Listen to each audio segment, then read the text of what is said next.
कहाँ से आ रही है ये खुशबू? ब्रज से, ढूंढाल से, वागड़ से या मारवाड़ से? हाँ, मुझे तो चारों तरफ से आ रही है ये खुशबू। और सबसे ज्यादा आ रही है पहाड़ों की रानी सिरोही से। तो आइए चलते हैं सिरोही और देखते हैं वहाँ ऐसा क्या हो रहा है खेत खलियानों में। लगता है जरूर कोई नई पहल हुई है।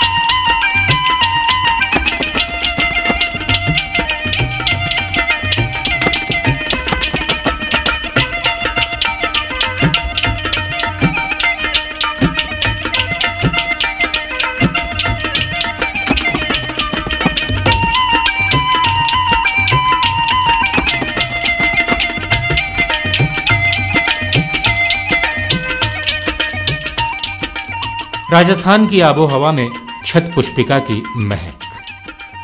कभी ये नामुमकिन सी बात थी जो अब मुमकिन हो चली है। छत पुष्पिका यानी सौंफ, जिसे मसालों की रानी कहा जाता है। इसका प्रयोग रसोई घर से लेकर औषधियों तक में काफी होता है। इस गुणकारी वनस्पति की आबू सौंफ किस्म अब देशी विदेशी बाजार में अपनी पहचान बनाने लगी है। सिरोही जिले में आबू रोड के पास काछौली गांव इसका उद्गम स्थल है। यहां के एक प्रगतिशील किसान हैं इब्राहिम अली। इन्हें आज भी याद है जब पहली बार सौंफ उगाने के इनके फैसले का कितना मजाक बना था, पर उस मजाक ने ऐसे उत्प्रेरक का काम किया कि वो पहल आज प्रदेश तो क्या देश के लिए मिसाल है। आज कौन कह सकता है कि यह जमीन कभी बंजर थी? शुरू में आया तो इधर कुछ नहीं था, बंजर जमी थी और बड़े बड़े बेर खड़े थे। और हमने सोचा कि ये ज़मीन मैं खरीदूं, तो एक खरीद के फिर हमने सफाई की और खेती करने का चालू किया। तो लोग बाग हम एक दो बार 2 साल खेती किया और धीरे धीरे हमको ये थोड़ा हमको फ़ायदा मिलता रहा। और हमारे देखते देखते सब आजू बाजू के जो हमारे किसान हैं वो हमारी जो देखते देखते वो भी सब करने लगे, तो उनको भी फ़ायदा हुआ। वो लोग बोले कि क्या तुमने ऐसे कैसे के वो खेती करते हो, तो हमने भी बताया कि तो आप भी मेहनत करो तो हमारे जैसे भी आप फसल उगा सकते हो और आपको भी ये ऐसा आपको मुनाफा मिलता है। और किसान भाइयों को मैं जो आते हैं तो समझाता रहता हूँ इधर, तो बताता हूँ कि भाई आप भी मेहनत करो तो आप जैसे मैं उत्पादन लेता हूँ वैसा आप भी ले सकते हो। सौंफ की फसल में हम रासायनिक खातर का उपयोग कम करते हैं और देसी खातर का उपयोग हम ज़्यादा करते हैं। उससे क्या है कि उससे उत्पादन ज़्यादा होता है और इसमें रोग भी ज़्यादा कम आता है। और इसे हमारे कोई घर के मवेशी का खाद होता है गोबर, तो हम ये खाद डाल देते हैं। और जो कटी हुई जो अभी फसल पूरी हो जाती है हमारी फसल की सौंफ की, तो उसको काट के अपने ज़मीन में कल्टीवेटर मार के और फिर सड़ाव कर देते हैं, तो उससे भी हमारे को फ़ायदा मिलता है, खाद बन जाता है। और इसकी वजह से हमारी ज़मीन फलद्रुप बनती है और अच्छा उत्पादन देती है। दूर दूर तक लहलहाते खेत, उनमें हरियाली ही नहीं, 2 हाथों के लिए काम भी तो है। घर के पुरुष तो मेहनत करते ही हैं, महिलाएं भी उनके कंधे से कंधा मिलाने में पीछे नहीं रहती। आखिर जो कुछ करना है भविष्य संवारने के लिए ही तो करना है। खेती का कामकाज हमने सीनियर हायर सेकेंडरी की पढ़ाई करने के बाद हमने हमारे पापा का साथ दिया, क्योंकि हमारे पापा अकेले थे और इस काम को इनके खेती के कामकाज को हाथ बटाने के लिए हमने पढ़ाई छोड़ के और खेती के कामकाज में लग गए।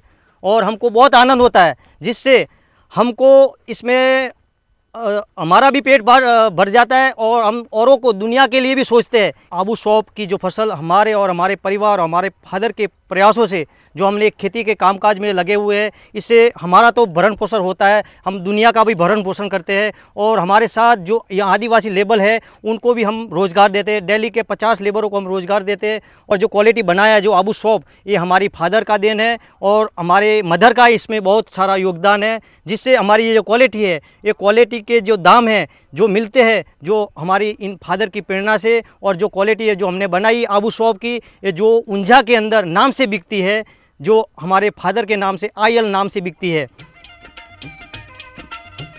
आमतौर पर सौंफ का पौधा 2-3 फुट लंबा होता है। ये अपने आप नहीं उगता, इसलिए इसे प्राकृतिक जड़ी बूटी की श्रेणी में नहीं रखा जाता। इसकी पौध को करीब 45 दिन तक नर्सरी में विकसित किया जाता है। इसके बाद इसे व्यवस्थित तरीके से क्यारियों में लगा दिया जाता है। दिसंबर में पौधे में फूल आने लगते हैं जो पीले रंग के होते हैं। मार्च अप्रैल में ये फूल फल में बदल जाते हैं। सौंफ में करीब 35% तेल होता है, जिसमें से 15% उड़ जाता है। कृषि विज्ञान केंद्र से मिली तकनीकी सहायता का लाभ ये हुआ है कि यहाँ उगाई जा रही आबू सौंफ किस्म में तेल की मात्रा 35% से ज्यादा होती है। इसके दाने तो बड़े होते ही हैं, खुशबू भी कुछ अलग और स्वाद के तो कहने ही क्या। आबू सौंफ जो ये वरियाली है, वरियाली पूरे भारतवर्ष के अंदर गुजरात को छोड़ करके राजस्थान में सिरोही जिला ही ऐसा है जिसमें 5 हेक्टेयर के अंदर ये ट्रांसप्लांटेड सौंफ के रूप में उगाई जाती है। केवल ये जो सौंफ है इसकी विशेष खासियत है, जो दूसरी जो सौंफ है उसमें जो ऑयल की जो परसेंटेज होती है उसमें 0.17% होता है, और आबू की ये जो सौंफ है उसके अंदर 0.23% सौंफ होता है। तथा इसकी जो क्वालिटी फ्लेवर है विशेष रूप से इस यहाँ की जलवायु और मिट्टी और इस क्षेत्र की वजह से यहाँ की जो फ्लेवर विशेष रूप से इस सौंफ के फ्लेवर के रूप से ये जहाँ पे भी मंडी में जाती है विशेष रूप से आबू फ्लेवर के आबू सौंफ के रूप में जानी जाती है। पेड़ रो प्लांटिंग जिसमें 120 ऑब्लिक 210 एंड 25 सेंटीमीटर 120 सेंटीमीटर के अंदर पानी नहीं दिया 210 के अंदर पानी नहीं दिया जाता है, और 120 वाली जो ये चैनल दिख रही है आपको इसके अंदर पानी दिया जाता है। इससे 60% वाटर की सेविंग, और आज उसी की वजह से ये जो इसाक अली है इसको नेशनल लेवल पे एक सौंफ का बादशाह के नाम से जाना जाता है। बेहतर उत्पादन के साथ ही बेहतर ग्रेडिंग का भी उतना ही महत्व है। इब्राहिम अली ने इसे अच्छी तरह समझते हुए बहुउद्देशीय ग्रेडिंग मशीन तैयार कर डाली। इस मशीन की खासियत यह है कि इससे अरंडी जैसे बड़े बीज से लेकर सौंफ जैसे छोटे उत्पाद की ग्रेडिंग आसानी से की जा सकती है। पहले कभी लकड़ी के ढांचे से बनाया जाने वाला यह स्थिर उपकरण आज ऐसे धात्विक ढांचे में विकसित हो चुका है जिसे पहिए की सहायता से कहीं भी ले जाया जा सकता है। बिजली नहीं हो तो भी परवाह नहीं, हाथ से ही चलाकर सौंफ फिल्टर कर लीजिए। और इसकी औसत क्षमता भी काफी बढ़ी है। आज ये औसतन 1 घंटे में 3 क्विंटल माल फिल्टर कर सकती है। ग्रेडिंग मशीन ये सौंफ के लिए अति उत्तम है, और इसके अलावा दूसरे अदर फसल बाजरा है, गेहूं है, मक्का है, चना है, उसकी भी ग्रेडिंग सफाई हो जाती है। और ये 2 मतलब विद्युत से भी चलती है और हाथ से हैंडल से भी चलती है। और ये मशीन 1 घंटे के अंदर 2 से 3 क्विंटल ग्रेडिंग और सफाई भी हो जाती है।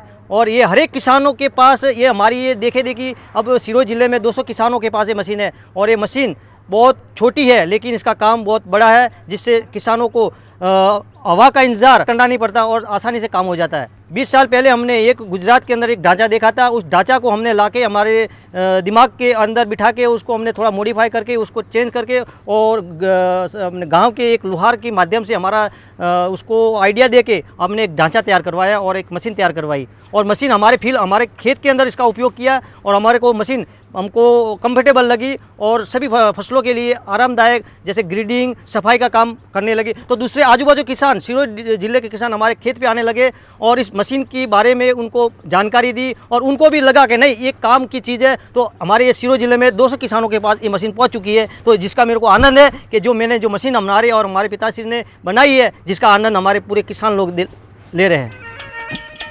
इस मशीन का फायदा यह है कि प्रक्रिया के दौरान रेत मिट्टी छनते हुए गिर जाती है और अलग अलग आकार प्रकार के बीज सीधे बोरियों में भरे जा सकते हैं।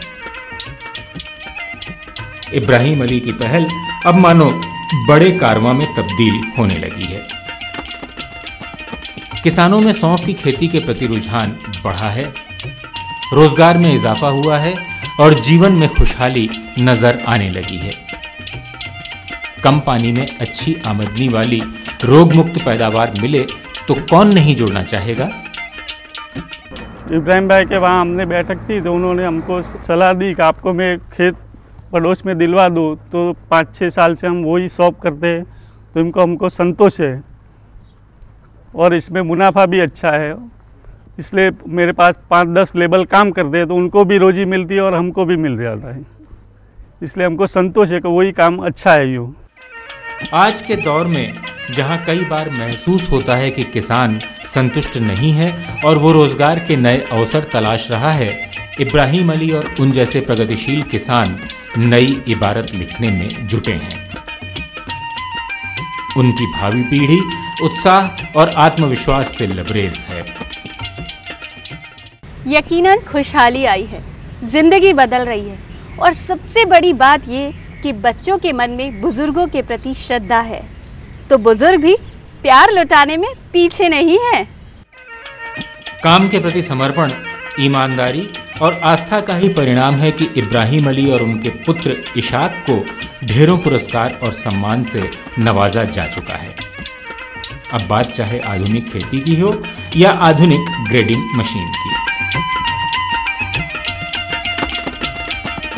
मेरे को ये सौंफ की खेती में अनेक पुरस्कार मिले। ये पुरस्कार हमको इतना बड़ा मिला राष्ट्रीय लेवल का, जो बाबू जगजीवन राम किसान पुरस्कार, और इसके बाद में हमको तबीजी बीजी मसाला अनुसंधान का बीजी रत्न मसाला अवार्ड मिला। तीसरा हमको राष्ट्रीय केमिकल फर्टिलाइज़र की ओर से मिला और हमको टोटल 9 नेशनल लेवल के अवार्ड मिले, जिसको मेरे को बहुत गर्व है। जो हमारे पिताश्री की 40 साल का जो मेहनत का जो परिणाम है, और वो परिणाम को हमको इसकी कदर करते हुए जो अवार्ड मिले, उसको हमारे बहुत खुशी है। और हमारा एक मकसद है कि ज़्यादा से ज़्यादा उत्पादन लेना और समाज में एकता और खुशहाली लाना, ये हमारा मेन उद्देश्य है।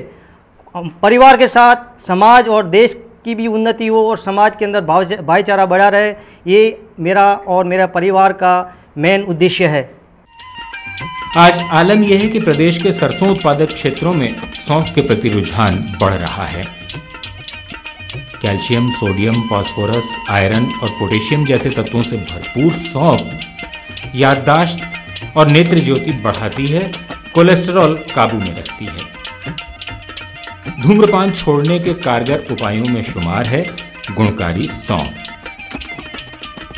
पान और दावत की शान सौंफ अब किसानों की भी बनती जा रही है शान।